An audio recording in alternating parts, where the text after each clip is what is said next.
ईसा अलैहिस्सलाम ने क्या कहा था? वइज़ क़ाल ईसा इब्नु मरियम या बनी इस्राईल इन्नी रसूलुल्लाहि इलैकुम मुसद्दिक़न लिमा बैना यदैया मिनत तौरात व मुबश्शिरन बिरसूलिन याती मिन बाद इस्मुहु अहमद। और जब ईसा अलैहिस्सलाम ने बनी इस्राईल से कहा, आए इस्राईल के बेटो, आए बनी इस्राईल, आए मेरी कौम के लोगों, इन्नी रसूलुल्लाहि इलैकुम, मैं तुम सब की तरफ अल्लाह का रसूल बनाकर भेजा गया हूँ। मुसद्दिक़न लिमा बैना यदैया मिनत तौरात, मैं उस किताब तौरात की पुष्टि करता हूँ, मैं उस किताब तौरात की तस्दीक करता हूँ जो मुझसे पहले नाजिल हुई, यानी मूसा अलैहिस्सलाम लेकर आए, उसको आसमानी किताब मानता हूँ, उसकी तस्दीक करता हूँ। और एक ऐसे रसूल की तुम्हें खुशखबरी देता हूं, गुड न्यूज देता हूं, शुभ समाचार देता हूं जो मेरे बाद आएगा। मुबश्शिरम बिरसूलिन याती मिन बाद इस्मुहु अहमद, मैं तुम्हें एक ऐसे रसूल का समाचार, गुड न्यूज देता हूं जो मेरे बाद आएगा। इस्मुहु अहमद, उसका नाम अहमद होगा। देखिए, ईसा अलैहिस्सलाम ने भी आखिरी नबी की बशारत दी है कि उसका नाम अहमद होगा। अल्लाह के रसूल सल्लल्लाहु अलैहि वसल्लम के कई नाम थे, दो नाम बहुत मशहूर हैं, एक मोहम्मद और एक अहमद। खुद अल्लाह के नबी सल्लल्लाहु अलैहि वसल्लम ने फरमाया कि मेरे कई नाम हैं, इन्ना ली अस्मान, मेरे कई नाम हैं। अना मोहम्मदुन, मेरा एक नाम मोहम्मद है, वह अना अहमदु, और मेरा एक नाम अहमद है, वह अनल माही, मेरा एक नाम माही, गुनाहों को मिटाने वाला भी है, वह अनल हाशिर, मेरा एक नाम हाशिर भी है, वह अनल आकिब, और मेरा एक नाम आकिब भी है। अल्लाह के नबी सल्लल्लाहु अलैहि वसल्लम ने खुद ये बताया कि मेरा एक नाम मोहम्मद भी है और एक नाम अहमद भी है। ये मोहम्मद और अहमद, ये दो नाम मेरे भाइयों बाइबल में भी मिलेंगे, ओल्ड टेस्टामेंट में भी मिलेंगे, और आपके बिरादराने वतन, आपके हिंदू भाइयों की किताबों में भी ये दो नाम आपको बहुत मिलेंगे। मोहम्मद, महामद, अहमद, ये नाम भरे पड़े हैं। अज्ञान हेतु किरत मोह मदांधिकारम नाशम विधायम हितदोदयते विवेका, मोह मदांधिकारम नाशम, मोहम्मद आएंगे, मोह मदांधिकारम, मोहम्मद के आने के बाद अंधेरा नाश हो जाएगा। मोह मदांधिकारम नाशम, इस दुनिया में जब मोहम्मद आएंगे तो मोहम्मद के आने के बाद जुल्मत मिट जाएगी, अंधेरा खत्म हो जाएगा, जलालत मिट जाएगी। मोहम्मद अंधेरे को खत्म करेंगे। क्या मोहम्मद रसूलुल्लाह ने अंधेरे को खत्म नहीं किया? नबी अकरम के इस दुनिया में आने से पहले इस दुनिया में कितना अंधेरा था, आप अंदाजा नहीं लगा सकते। शराब ऐसे पी जाती थी जैसे हम लोग कोल्ड ड्रिंक पीते हैं, पेप्सी और थम्स अप पीते हैं, या पानी पीते हैं, पानी की तरह पी जाती थी शराब। जिनाकारी चरम पर थी। और आपको एक बात बता दूं तो आप ताज्जुब करेंगे, मोहम्मदुर रसूलुल्लाह के आने से पहले औरतें खाने काबा का तवाफ करती थीं। नबी अकरम के मोहम्मदुर रसूलुल्लाह के आने से पहले जो औरतें खाने काबा का तवाफ करती थी मक्के के अंदर, उनके जिस्मों पर कोई कपड़ा नहीं होता था, वो बिल्कुल नंगी और बरहना होकर तवाफ करती थी। समाज उनको कपड़ा पहनकर तवाफ करने की इजाजत नहीं देता था। पढ़िए बुखारी शरीफ। मेरे भाइयों, खाने काबा का तवाफ बिल्कुल सारे कपड़े उतार कर, बिल्कुल बरहना जैसे कोई बच्चा अपनी माँ के पेट से पैदा होता है, वो नंगा और बरहना होता है, ऐसी औरतें बिल्कुल नंगी होकर तवाफ करती थी खाने काबा का। जुआ तो इतना खेला जाता था कि जादुल माद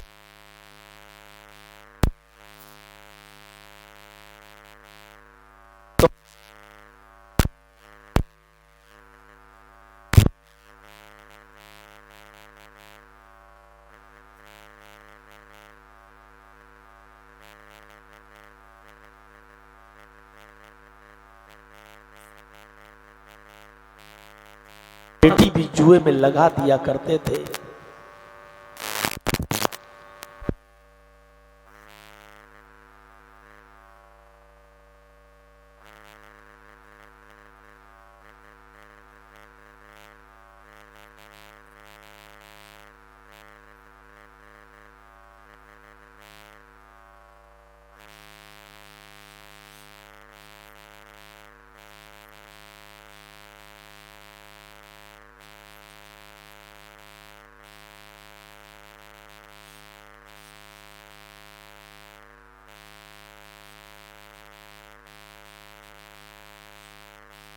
है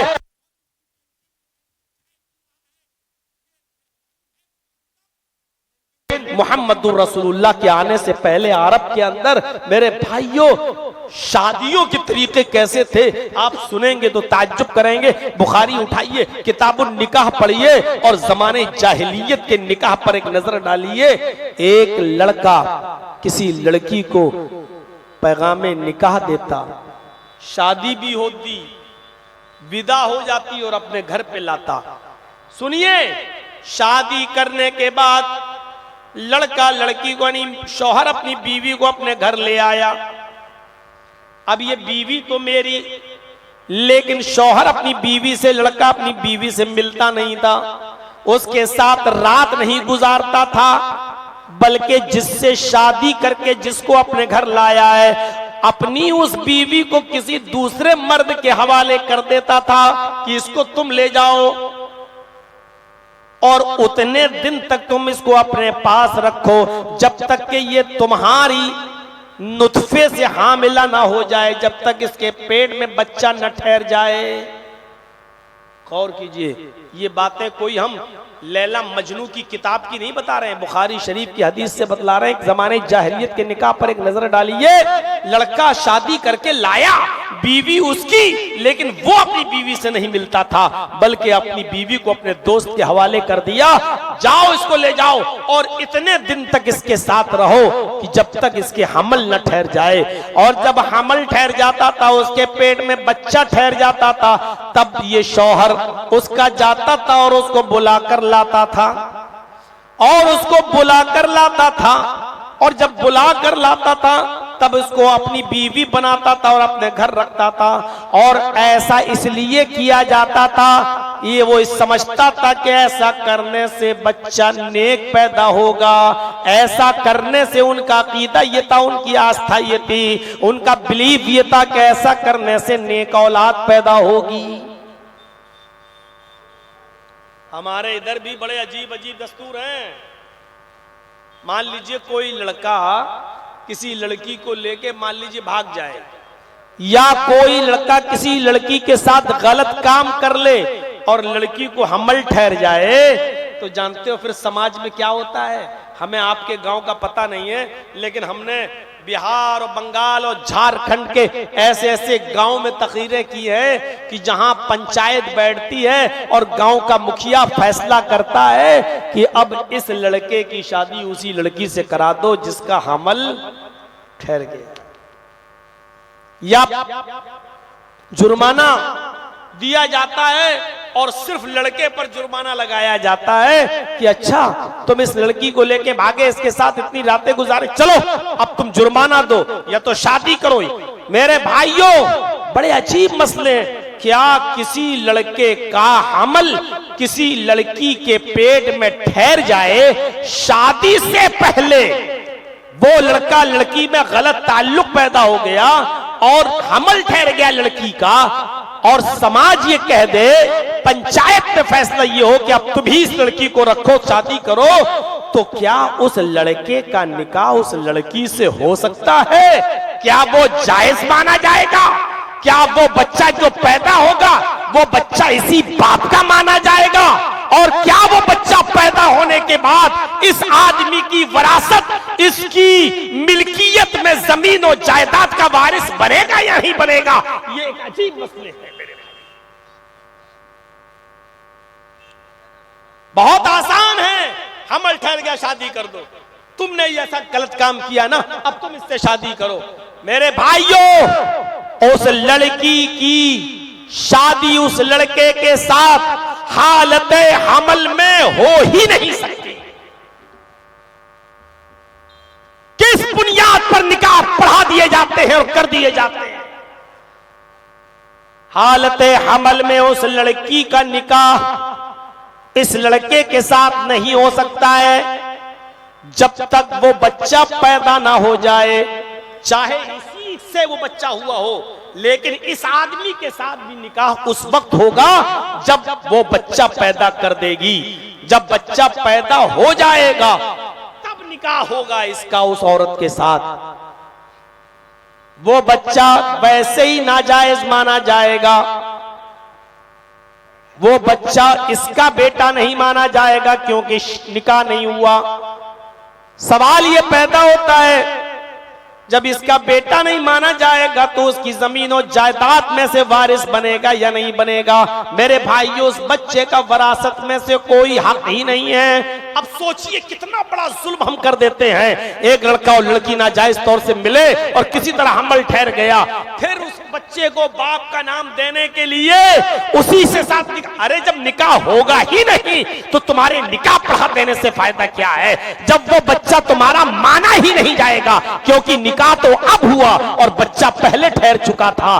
वो निकाह से पहले हमल ठहर चुका था। जब वो बच्चा निकाह से पहले का है तो वो बच्चा जायज हो ही नहीं सकता, और जब वो बच्चा जायज नहीं हो सकता है तो तुम्हारी जमीन, तुम्हारी जायदाद और तुम्हारी मिल्कियत का वारिस कैसे हो सकता है? मेरे भाइयों, इस सिलसिले में मौलाना किफायतुल्लाह सनाबली साहब की एक किताब पूरी की पूरी इस मौजू पर आ चुकी है, छपकर मंजरे आम पर। आप पूरी तफसील उस किताब के अंदर जाकर पढ़ लें और देख लें।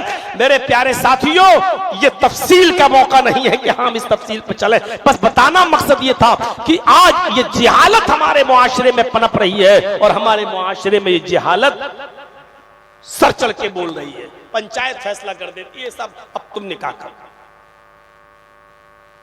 और फैसला वो करते हैं जिनको अलिफ से बे नहीं आता है। ये फैसला करते हैं कि तुम ये करो। मेरे भाइयों, निकाह का ये तरीका कितना गलत था कि लड़का उस लड़की को, अपनी बीवी को किसी दूसरे के हवाले कर दे। ऐसी शादियां होती थी। शादी का एक दूसरा तरीका ये था, शादी का एक दूसरा तरीका ये था मेरे भाइयों कि 3 से ज्यादा और 10 से कम लोग एक ही औरत के पास आया करते थे। 3 से ज्यादा हो सकते, 4 भी, 5 भी, 6 भी, 7 भी, 9 तक लोग किसी एक औरत से मिलते, उसके साथ जिना करते, और जब इस औरत का बच्चा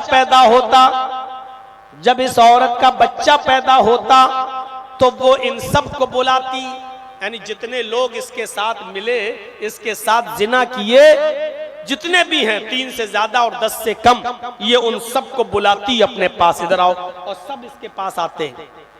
किसी की मजाल नहीं थी कि ना आए, सबको आना पड़ता। अब इस औरत को इख्तियार था, ये औरत बच्चा अपना उठाती और बच्चा उठाने के बाद उन लोगों में से जो 3 से ज्यादा हैं, 10 से कम हैं, जितने भी लोग हैं जो इस औरत से जिना किए, अपना बच्चा जिसकी गोद में रख देती है उसी का बच्चा मान लिया जाता।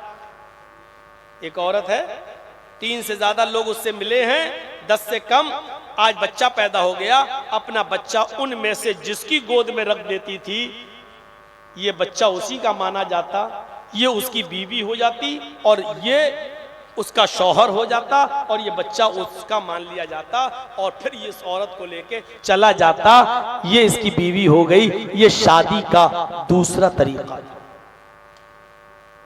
शादी का एक और खतरनाक तरीका यह था कि कुछ औरतें अपने घरों में हरी झंडी लगा दिया करती थी। हरी झंडी का मतलब जो भी उनके पास जाना चाहे चला जाए, बेधड़क, वो किसी आने वाले को नहीं रोकती। पूरे साल जितने भी लोग उसके पास जाते वो किसी को मना नहीं करती, लेकिन सबका नाम नोट कर लेती, कितने लोग आए हैं मेरे पास। और जब बच्चा पैदा होता तो वो सबको बुलाती, और मजाल नहीं कि कोई ना आए, जितने लोग इसके पास आए सबको आना पड़ता था। सारे के सारे लोग इसके घर में मौजूद होते और फिर खाने काबा से फिर खाने काबा से कयाफा शनास बुलाया जाता। कयाफा शनास शक्लों को पहचानने वाला, उसको बुलाया जाता और उसकी गोद में बच्चा दे दिया जाता।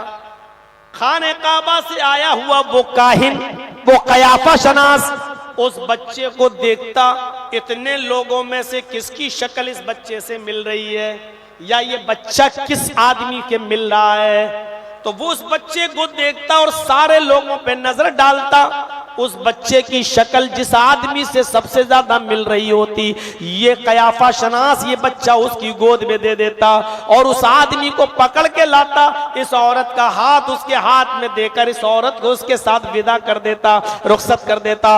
अब ये उसकी बीवी बन जाती और ये उसका बच्चा कहलाता।